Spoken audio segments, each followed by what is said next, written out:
हमारे 12वीं बोर्ड के इंग्लिश के क्वेश्चन पेपर में एक अहम सवाल पूछा जा सकता है और उस सवाल का नाम है ईमेल्स।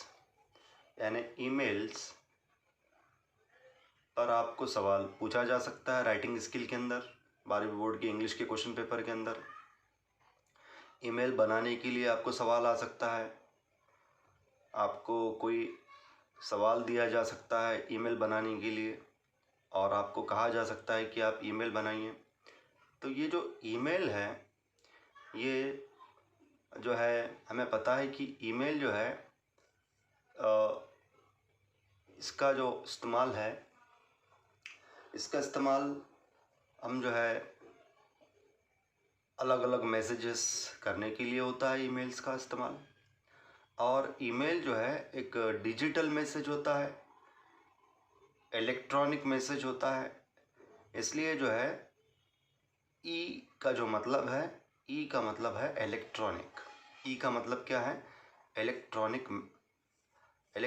मेल्स मतलब ये जो मेल होता है, ये जो मैसेज होता है, ये जो मेल होता है, तो ये मेल कैसा होता है? इलेक्ट्रॉनिक मेल होता है। ये मेल कैसा होता है? इलेक्ट्रॉनिक मेल होता है। इसका मतलब ये जो मेल हम लिखते हैं, तो ये मेल हम जो है कागज़ पर नहीं लिखते हैं, प्लेन पेपर पर नहीं लिखते हैं, बल्कि डिजिटली किसी डिवाइस पर, किसी डिवाइस में जो है, यानी मोबाइल या कंप्यूटर में हम ये मैसेज लिखते हैं। इसलिए इस मैसेज को या इस मेल को क्या कहा जाता है? ईमेल कहा जाता है, इलेक्ट्रॉनिक मेल। तो व्हाट इज़ एन ईमेल यहाँ पर बताया गया। देखिए, इलेक्ट्रॉनिक मेल यानी ई का मतलब है electronic mail also known as email और ईमेल। तो देखिए, ये ईमेल, ये जो वर्ड है, इसको जो है बगैर हाइफन के भी लिख सकते हैं हम। यहाँ पर देखिए आप, यहाँ पर जो ईमेल जो लिखा हुआ है, तो बीच में कोई हाइफन नहीं है, बिल्कुल डायरेक्टली लिखा गया है। देखिए ईमेल, या फिर ई और ये हाइफन है और मेल, ऐसा भी लिख सकते हैं। यानी ई विदाउट हाइफन भी लिख सकते हैं ईमेल, या फिर विद हाइफन ईमेल, ऐसा भी लिख सकते हैं। Electronic mail is one of the most commonly used services on the internet. यानी यहाँ पर ये बात बताई जा रही है कि इंटरनेट पर जो है इंटरनेट पर हम बहुत सारे डिजिटल सर्विसेज का इस्तेमाल करते हैं। इंटरनेट के ज़रिए हम बहुत सारे डिजिटल सर्विसेज का इस्तेमाल करते हैं। उसमें से one of the most commonly use service जो है वो सर्विस कौन सी होती है? इलेक्ट्रॉनिक मेल यानी ईमेल होती है। देखिए, email allows to send messages to one or more रिसिपिएंट्स। यहाँ पर ये बात बताई जा रही है कि ईमेल के ज़रिए हम जो है मैसेजेस भेजते हैं। तो ये जो मैसेज हैं, हम एक या एक से ज़्यादा रिसिपिएंट्स को भेज सकते हैं। यानी रिसिपिएंट्स मतलब मैसेज हासिल करने वाले, रिसीवर्स यानी जो मैसेज हासिल करते हैं उन्हें रिसिपिएंट्स कहते हैं। इसका मतलब ये जो है कि ईमेल जो है, एक से ज़्यादा लोगों को हम ईमेल भेज सकते हैं। ईमेल वॉज इन्वेंटेड बाय रे टॉमलिंसन इन 1972। और ईमेल को जो है किन्होंने इन्वेंट किया था? रे टॉमलिंसन ने इन्वेंट किया था इन 1972। अब देखिए, जैसा कि हमें पता है कि जो लेटर्स होते हैं, जो ख़त होते हैं, तो ख़त के बेसिकली कितने टाइप्स होते हैं? ख़त के बेसिकली 2 टाइप्स होते हैं, एक फॉर्मल लेटर और इनफॉर्मल लेटर। और उसी तरीके से ईमेल की भी जो है बेसिकली कितने टाइप्स होते हैं? 2 टाइप्स होते हैं, एक है फॉर्मल ईमेल और दूसरा है इनफॉर्मल ईमेल। फॉर्मल ईमेल, दूसरा है इनफॉर्मल ईमेल। तो यहाँ पर जो है, जो फॉर्मल ईमेल है, फॉर्मल ईमेल किनको भेजा जाता है? फॉर्मल ईमेल ऑफिसर्स, अलग अलग ऑफिसर्स और अलग अलग ऑफिसेस को भेजा जाता है। फॉर्मल ईमेल किसे भेजा जाता है? अलग अलग ऑफिसर्स और अलग अलग ऑफिसेस को भेजा जाता है। तो यहाँ पर हम जो फॉर्मल ईमेल है, फॉर्मल ईमेल का फॉर्मेट यानी उसका स्ट्रक्चर, फॉर्मल ईमेल का स्ट्रक्चर, उसकी बनावट, उसका ढांचा जो है वो हम देखने जा रहे हैं कि फॉर्मल ईमेल जो है किस तरीके से दिखता है, उसका स्ट्रक्चर कैसा होता है, उसकी बनावट कैसी होती है, उसका ढांचा कैसा होता है, वो हम देख रहे थे। और याद रखिए कि ईमेल जो है हमेशा बॉक्स में लिखा जाता है। जब आप ईमेल लिखेंगे, ईमेल बनाएंगे, आप एग्ज़ाम के अंदर ईमेल बनाएंगे, आप जब आपको कोई टॉपिक दिया जाएगा या कोई सवाल दिया जाएगा, ईमेल बनाने के लिए जब कोई आपको सवाल दिया जाएगा तो जवाब लिखने से पहले आपको ऐसा एक बॉक्स बना लेना पड़ेगा और इसी बॉक्स में आपको आपका ईमेल का आंसर लिखना पड़ेगा। तो देखिए फॉर्मेट ऑफ फॉर्मल ईमेल। तो देखिए ये जो फॉर्मेट है ये किसका है फॉर्मेट, ये फॉर्मल ईमेल का है। फॉर्मल ईमेल किससे भेजा जाता है, देखिए ऑफिसर्स और ऑफिसेस को। देखिए तो इसके जो है फॉर्मल ईमेल के जो है हम पार्ट्स को देखने जा रहे हैं। यहाँ पर देखिए उन पार्ट्स का नाम लिखा है। जो पहला पार्ट है तो उसे हेडर कहते हैं, नंबर 1। दूसरा है सैल्यूटेशन, तीसरा पार्ट है मैसेज और चौथा पार्ट है क्लोज और पांचवा पार्ट है सिग्नेचर। तो देखिए अब यहाँ पर शुरुआत कैसे करेंगे, देखिए हम जो है फ्रॉम में क्या लिखते हैं, ईमेल जो भेज रहे हैं, ईमेल जो भेज रहे हैं उनकी यहाँ पर ईमेल आईडी आ जाएंगी। ईमेल जो भेज रहे हैं उनकी ईमेल आईडी आ जाएंगी यहाँ पर फ्रॉम यानी भेजने वाले, ईमेल भेजने वाले।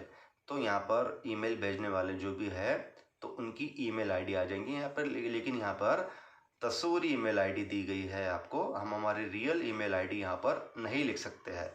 तो यहाँ पर देखिए फ्रॉम FXYZ@gmail.com, ये जो है सेंडर की जो है ईमेल आईडी है।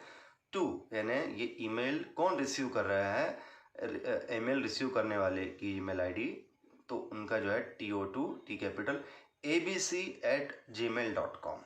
उसके बाद है डेट, ये ईमेल कब भेजा जा रहा है, देखिए डेट D कैपिटल 4 मार्च 2020। फिर उसके बाद है सब्जेक्ट, सब्जेक्ट में जो है यहाँ पर जो है ईमेल भेजने की वजह, ईमेल भेजने का पर्पस, उसका मकसद, उसका रीज़न आपको शॉर्ट में लिखना पड़ेगा S कैपिटल और यहाँ पर कोलन आ जाएगा। और ये जो फ्रॉम, टू, डेट, सब्जेक्ट, ये चारों मिलाकर जो है इस पार्ट को क्या कहते हैं, हेडर कहते हैं। क्या कहते हैं, हेडर कहते हैं। हेडर में क्या क्या आता है, मतलब फ्रॉम, टू, डेट, सब्जेक्ट, ये हेडर में आता है। अब हम सेकंड पार्ट की तरफ चलते हैं, ईमेल के फॉर्मल ईमेल के सेकंड पार्ट की तरफ, वो है सैल्यूटेशन। तो सैल्यूटेशन में क्या आएगा, देखिए सैल्यूटेशन में क्या क्या लिख सकते हैं हम, डियर सर मैडम या फिर respected sir madam, dear sir madam या फिर रेस्पेक्टेड सर मैडम। तो इसमें से हम कोई भी एक लिख सकते हैं, यानी डियर सर लिख सकते हैं या डियर मैडम लिख सकते हैं या फिर रेस्पेक्टेड सर लिख सकते हैं या फिर रेस्पेक्टेड मैडम लिख सकते हैं। और ये लिखने के बाद देखिए यहाँ पर D और R, ये जो पहला लेटर है ये कैपिटल है देखिए। और ये लिखने के बाद यहाँ पर हम कोलन दे सकते हैं, कोलन मतलब या 2 डॉट्स या फिर कॉमा दे सकते हैं। कोलन भी दे सकते हैं या फिर कॉमा भी दे सकते हैं, इसलिए इसको जो है कॉमा को ब्रैकेट में लिया गया है, कॉमा को ब्रैकेट में लिया गया है। इसका मतलब ये है कि यहाँ पर हम जो है कोलन भी लिख सकते हैं यानी 2 डॉट्स या फिर कॉमा भी दे सकते हैं। या फिर सैल्यूटेशन हम कैसा कर सकते हैं, यहाँ पर देखिए फॉर्मल ईमेल में dear respected Mr Mrs last name. अगर हम जो भी ऑफिसर को ईमेल लिख रहे हैं, जो भी ऑफिसर को हम ईमेल लिख रहे हैं, अगर हमें उनका लास्ट नेम पता है, उनका सरनेम पता है, तो हम जो है सरनेम लिख कर भी जो है यहाँ पर सैल्यूटेशन बना सकते हैं। यानी कैसा लिख सकते हैं, यहाँ पर डियर मिस्टर मिसेस और लास्ट नेम आ जाएगा कोलन कॉमा, या फिर रेस्पेक्टेड मिस्टर मिसेस, दोनों में से एक, लास्ट नेम यानी जो भी लास्ट नेम रहेगा कोलन और या फिर कॉमा, ऐसा आ जाएगा।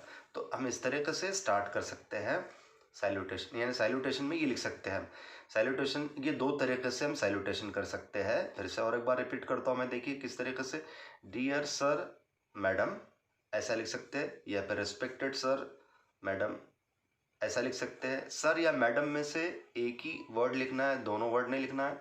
या फिर dear Mr Mrs, last name surname जो भी रहेगा, या फिर रेस्पेक्टेड मिस्टर मिसिस जो है लास्ट नेम, यानी यहाँ पर मिस्टर मिसिस ये दोनों में से एक ही लिखना है, दोनों नहीं लिखना है, याद रखिए। तो ये इस तरीके से हम सैल्यूटेशन बना सकते हैं फॉर्मल ईमेल के अंदर। ये सेकंड पार्ट है। थर्ड पार्ट जो होता है उसे मैसेज कहते हैं। क्या कहते हैं? मैसेज कहते हैं। तो मैसेज जनरली यहाँ पर बताया गया कि मैसेज जनरली जो है फॉर्मल ईमेल का मैसेज जो है 3 पैराग्राफ में लिखा जाता है। फर्स्ट पैराग्राफ, सेकंड पैराग्राफ और थर्ड पैराग्राफ। तो ये 3 पैराग्राफ जो है लिखे जाते हैं।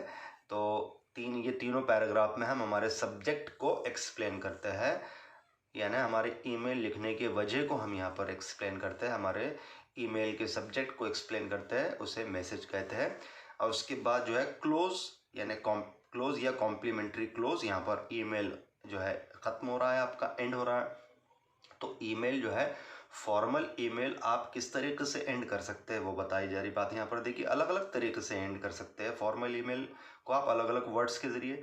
तो वो कौन कौन से वर्ड्स हम लिख सकते हैं फॉर्मल ईमेल को क्लोज करते वक्त? एक तो लिख सकते हैं रिगार्ड्स, आर कैपिटल, या फिर बेस्ट रिगार्ड्स, बी कैपिटल, या फिर sincerely, S capital, kind regards, K capital, yours truly, Y capital, या फिर सिर्फ यूअर्स, वाई कैपिटल, या फिर सिर्फ प्लेन थैंक्स, टी कैपिटल। ये पूरे वर्ड्स में से एक ही वर्ड लिखना है क्लोज करने के लिए। ये पूरे वर्ड्स नहीं लिखना है, सिर्फ एक ही वर्ड लिखना है क्लोज के अंदर, कॉम्प्लीमेंट्री क्लोज के अंदर, और कॉमा दे देना है।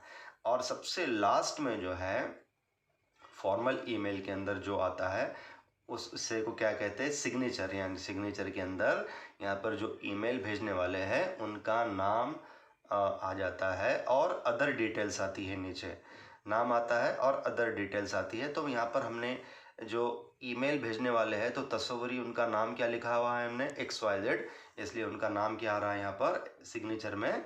XYZ ऐसा आ रहा है। तो ये फॉर्मेट रहेगा इसका फॉर्मल ईमेल का। यानी फॉर्मल ईमेल अगर आपको लिखना है, फॉर्मल ईमेल बनाने के लिए अगर आपको सवाल आता है HSC बोर्ड के इंग्लिश के क्वेश्चन पेपर में, तो आपका आंसर का फॉर्मेट इस तरीके से रहेगा। आपके आंसर का फॉर्मेट इस तरीके से रहेगा। अगर आपको फॉर्मल ईमेल लिखना है तो फॉर्मल ईमेल का फॉर्मेट इस तरीके से रहेगा। ये बात आप याद रखिए।